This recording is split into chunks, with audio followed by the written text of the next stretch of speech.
Selamat siang Bapak Ibu Saudari. Kembali lagi dengan vlog baca Alkitab setiap hari di channel Vili Halim. Bapak Ibu Saudari, apa kabar? Selamat siang. Dan jangan lupa makan siang ya. Hari ini kita akan lanjutkan bacaan Alkitab kita di 2 Raja-Raja pasal 8 ya Bapak Ibu. Kemarin kita terakhir di pasal 7 dan kita akan mulai di pasal 8. Dan seperti biasa sebelum kita mulai, kita mau diawali dengan doa ya. Kita mau berdoa ya. Tuhan, sebentar kami ingin membaca sebagian firman-Mu. Kiranya Tuhan, Engkau jamah, Engkau urapi kami Tuhan, agar kami menjadi pelaku firman-Mu Tuhan dalam hidup kami, sehingga kami bercahaya terang Tuhan di mata semua orang. Terima kasih Tuhan. Amin. Pasal 8, Raja menolong perempuan Sunem. Pasal 8 ya, 2 Raja-Raja. Pasal 8, Raja menolong perempuan Sunem. Elisa telah berbicara kepada perempuan yang anaknya dihidupkannya kembali.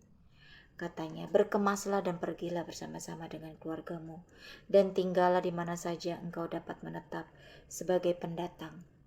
Sebab Tuhan telah mendatangkan kelaparan yang pasti menimpa negeri ini 7 tahun lamanya. Lalu berkemaslah perempuan itu dan dilakukannya lah seperti perkataan abdi Allah itu. Ia pergi bersama-sama dengan keluarganya, lalu tinggal menetap sebagai pendatang di negeri orang Filistin 7 tahun lamanya. Dan setelah lewat ketujuh tahun itu, pulanglah perempuan itu dari negeri orang Filistin. Kemudian ia pergi mengadukan perihal rumahnya dan ladangnya kepada raja. Raja sedang berbicara kepada Gehazi, bujang abdi Allah itu, katanya, cobalah ceritakan kepadaku tentang segala perbuatan besar yang dilakukan Elisa. Sedang ia menceritakan kepada raja tentang Elisa menghidupkan anak yang sudah mati itu, tampaklah perempuan yang anaknya dihidupkan itu datang mengadukan perihal rumahnya dan ladangnya kepada raja. Lalu berkatalah Gehazi, ya tuanku raja, inilah perempuan itu dan inilah anaknya yang dihidupkan Elisa. Lalu raja bertanya-tanya dan perempuan itu menceritakan semuanya kepadanya. Kemudian raja menugaskan seorang pegawai istana menyertai perempuan itu dengan pesan, pulangkanlah segala miliknya dan segala hasil ladang itu sejak ia meninggalkan negeri ini sampai sekarang. Elisa di Damsyik. Elisa masuk ke Damsyik dan pada waktu itu Ben-Hadad, Raja Aram, sedang sakit. Ketika dikabarkan kepada raja, sudah datang abdi Allah kemari. Berkatalah ia kepada Hazael, ambillah persembahan, pergilah menyongsong abdi Allah itu dan mintalah petunjuk Tuhan dengan perantaraannya. Sembuhkah aku dari penyakit ini? Lalu pergilah Hazael menyongsong dia, diambilnyalah persembahan berupa segala barang yang indah-indah dari Damsyik, sebanyak muatan 40 ekor unta. Sesudah sampai tampillah ia ke depan Elisa dan berkata, anakmu Ben-Hadad Raja Aram menyuruh aku menanyakan kepadamu, apakah aku akan sembuh dari penyakit ini? Jawab Elisa kepadanya, pergilah katakanlah kepadanya, pastilah engkau sembuh. Namun demikian Tuhan telah memperlihatkan kepadaku bahwa ia pasti mati dibunuh. Elisa menatap dengan lama ke depan, lalu menangislah abdi Allah itu. Hazael berkata, mengapa tuanku menangis? Jawab Elisa, sebab aku tahu bagaimana malapetaka yang akan kau lakukan kepada orang Israel. Kotanya yang berkubu akan kau campakkan ke dalam api. Terunanya akan kau bunuh dengan pedang. Bayinya akan kau remukan, dan perempuannya yang mengandung akan kau belah. Sesudah itu berkatalah Hazael, tetapi apakah hambamu ini yang tidak lain dari anjing saja, sehingga ia dapat melakukan hal sehebat itu? Jawab Elisa, Tuhan telah memperlihatkan kepadaku bahwa engkau akan menjadi raja atas Aram. Lalu ia pergi dan meninggalkan Elisa, dan setelah ia sampai kepada tuannya, berkatalah raja kepadanya, "Apakah yang dikatakan Elisa kepadamu?" Jawabnya, "Ia berkata kepadaku bahwa pastilah engkau sembuh." Tetapi keesokan harinya ia mengambil sehelai selimut yang telah dicelupkannya ke dalam air dan membentangkannya ke atas muka raja. Jadi matilah raja, dan Hajael menjadi raja menggantikan dia. Sebentar ya. Kita sambung lagi ya Bapak Ibu. Tadi ada sedikit gangguan sebentar. Yoram, Raja Yehuda. Dalam tahun kelima zaman Yoram, anak Ahab Raja Israel, pada waktu itu Yosafat adalah Raja Yehuda. Yoram, anak Yosafat Raja Yehuda, menjadi raja. Ia berumur 32 tahun pada waktu ia menjadi raja, dan 8 tahun lamanya ia memerintah di Yerusalem. Ia hidup menurut kelakuan raja-raja Israel seperti yang dilakukan keluarga Ahab, sebab yang menjadi istrinya adalah anak Ahab. Ia melakukan apa yang jahat di mata Tuhan. Namun demikian, Tuhan tidak mau memusnahkan Yehuda oleh karena Daud, hambanya, sesuai dengan yang dijanjikannya kepada Daud, bahwa ia hendak memberikan keturunan kepadanya dan kepada anak-anaknya untuk selama-lamanya. Pada zamannya memberontaklah Edom dan melepaskan diri dari kekuasaan Yehuda, dan mereka mengangkat seorang raja atas mereka sendiri. Maka majulah Yoram ke Jair bersama-sama dengan seluruh keretanya. Pada waktu malam bangunlah ia, lalu bersama-sama dengan para panglima pasukan kereta ia menerobos barisan orang Edom yang mengepung dia. Tetapi rakyatnya melarikan diri pulang ke kemahnya. Demikianlah Edom memberontak dan terlepas dari kekuasaan Yehuda sampai sekarang ini. Lalu Libna pun memberontak pada masa itu juga. Selebihnya dari riwayat Yoram dan segala yang dilakukannya, bukankah semuanya itu tertulis dalam kitab sejarah raja-raja Yehuda? Kemudian Yoram mendapat perhentian bersama-sama dengan nenek moyangnya, dan ia dikuburkan di samping nenek moyangnya di kota Daud. Maka Ahazia anaknya menjadi raja menggantikan dia. Ahazia Raja Yehuda. Dalam tahun ke-12 zaman Yoram, anak Ahab Raja Israel, Ahazia anak Yoram Raja Yehuda, menjadi raja. Ia berumur 22 tahun pada waktu ia menjadi raja, dan setahun lamanya ia memerintah di Yerusalem. Nama ibunya ialah Atalia, cucu Omri Raja Israel. Ia hidup menurut kelakuan keluarga Ahab, dan ia melakukan apa yang jahat di mata Tuhan, sama seperti keluarga Ahab, sebab ia adalah seorang menantu dari keluarga itu. Ia pergi bersama-sama Yoram bin Ahab untuk berperang melawan Hajael, Raja Aram di Ramot Gilead. Tetapi orang-orang Arab melukai Yoram.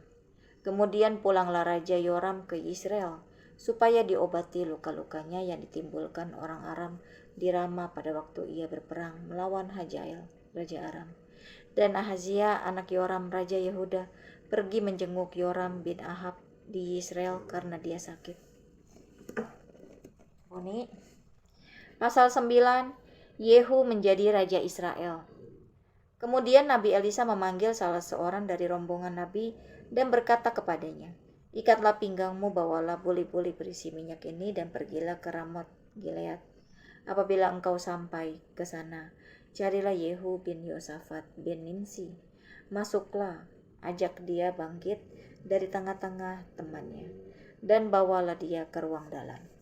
Kemudian ambillah buli-buli berisi minyak itu, lalu tuangkan isinya ke atas kepalanya, dan katakan, beginilah firman Tuhan, telah kuurapi engkau menjadi raja atas Israel. Sesudah itu bukalah pintu, larilah dan jangan berlambat-lambat." Lalu nabi muda itu pergi ke Ramot Gilead. Setelah ia sampai, maka tampaklah panglima-panglima tentara sedang duduk berkumpul. Lalu ia berkata, "Ada pesan kubawa untukmu, ya panglima."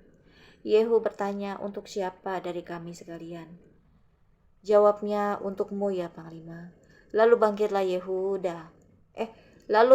Yehu, bukan Yehuda ya, Yehu, dan masuk ke dalam rumah. Nabi muda itu menuang minyak ke atas kepala Yehu, serta berkata kepadanya, "Beginilah firman Tuhan, Allah Israel.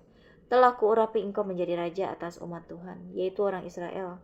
Maka engkau akan membunuh keluarga tuanmu Ahab, dan dengan demikian aku membalaskan kepada Isabel darah hamba-hambaku, nabi-nabi itu, bahkan darah semua hamba Tuhan. Dan segenap keluarga Ahab akan binasa. Dan aku akan melenyapkan daripada Ahab setiap orang laki-laki, baik yang tinggi maupun yang rendah kedudukannya di Israel.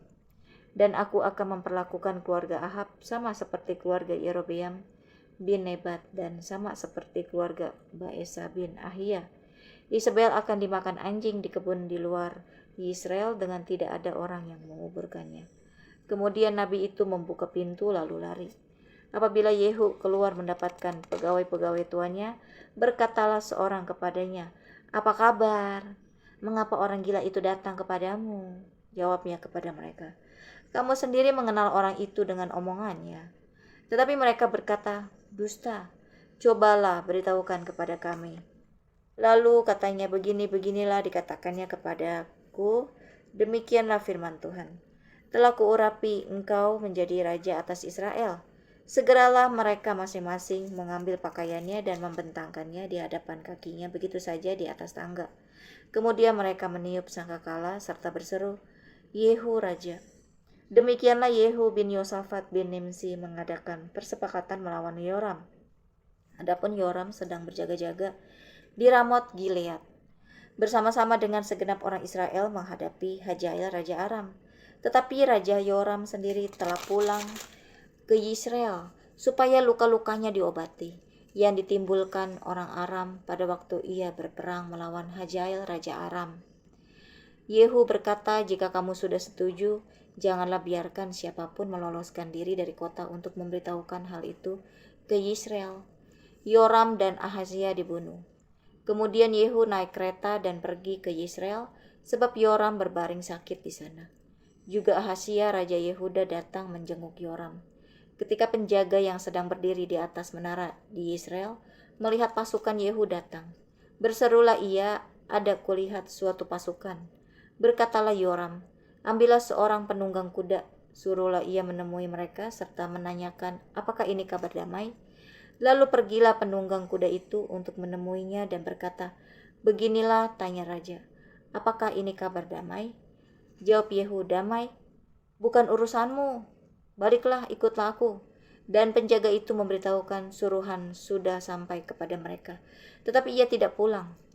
Disuruh nyala penunggang kuda yang kedua, dan setelah sampai kepada mereka berkatalah ia, "Beginilah," tanya raja, "apakah ini kabar damai?" Jawab Yehu, "Damai, bukan urusanmu. Baliklah, ikutlah aku." Dan penjaga itu memberitahukan sudah sampai ia kepada mereka, tetapi ia tidak pulang. Dan cara memacunya adalah seperti cara Yehu, cucu Nimsi, memacu, sebab ia memacu seperti orang gila. Sesudah itu berkatalah Yoram, "Pasanglah kereta." Lalu orang memasang keretanya, maka keluarlah Yoram raja Israel dan Ahazia raja Yehuda, masing-masing naik ke keretanya. Mereka keluar menemui Yehu, lalu menjumpai dia di kebun Nabot, orang Israel itu. Tatkala Yoram melihat Yehu, bertanya-tanyalah dia, "Apakah ini kabar damai, hai Yehu?" Jawabnya, "Bagaimana ada damai, selama sundal dan orang sihir ibumu Isabel begitu banyak?" Segera Yoram berputar dan mau melarikan diri sambil berseru kepada Ahazia, "Itu tipu Ahazia." Tetapi Yehu menarik busurnya dengan sepenuh kekuatannya, lalu memanah Yoram di antara kedua bahunya, sehingga anak panah itu menembus jantungnya, maka rebalah ia di dalam keretanya. Kemudian berkatalah Yehu kepada Bidkar perwiranya, "Angkat dan lemparkanlah mayatnya ke kebun Nabot orang Israel itu. Sebab ketahuilah bahwa pada waktu aku dan engkau berdampingan menunggang kuda mengikuti Ahab ayahnya, maka Tuhan telah mengucapkan terhadap dia hukuman ini. Sesungguhnya aku telah melihat darah Nabot dan darah anak-anaknya tadi malam. Demikianlah firman Tuhan, maka aku akan membalaskannya kepadamu di kebun ini. Demikianlah firman Tuhan. Oleh sebab itu, angkat dan lemparkanlah mayatnya ke kebun ini, sesuai dengan firman Tuhan." Ketika Ahsia Raja Yehuda melihat itu, maka ia pun melarikan diri ke arah Bet Hagan. Tetapi Yehu mengejarnya sambil berkata, "Panahlah dia juga." Maka mereka memanah dia di atas keretanya di pendakian ke Gur dekat Yipleam. Ia lari ke Megiddo dan mati di sana.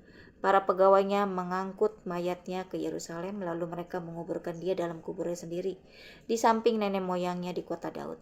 Adapun Ahazia menjadi raja atas Yehuda dalam tahun ke-11 zaman Yoram bin Ahad. Kita masih ada ya ini. Sampai pasal 9 ya Bapak Ibu ya. Ini Isabel dibunuh terakhir ya. Sampailah Yehu di Yisrael. Ketika Isabel mendengar itu, ia mencalak matanya, dihiasinya lah kepalanya. Lalu ia menjenguk dari jendela. Pada waktu Yehu masuk pintu gerbang, berserulah Isabel, "Bagaimana selamatkah Jimri, pembunuh tuannya itu?" Yehu mengangkat kepalanya melihat ke jendela itu dan berkata, "Siapa yang di pihakku? Siapa?" Dan ketika 2-3 orang pegawai istana menjenguk kepadanya, ia berseru, "Jatuhkanlah dia." Mereka menjatuhkan dia sehingga darahnya memercik di dinding dan ke kuda. Mayatnya pun terinjak-injak. Yehu masuk ke dalam lalu makan dan minum. Kemudian ia berkata, "Baiklah, urus mayat orang yang terkutuk itu dan kuburkanlah dia, sebab ia memang anak raja." Mereka pergi untuk menguburkannya, tetapi mereka tidak menjumpai mayatnya.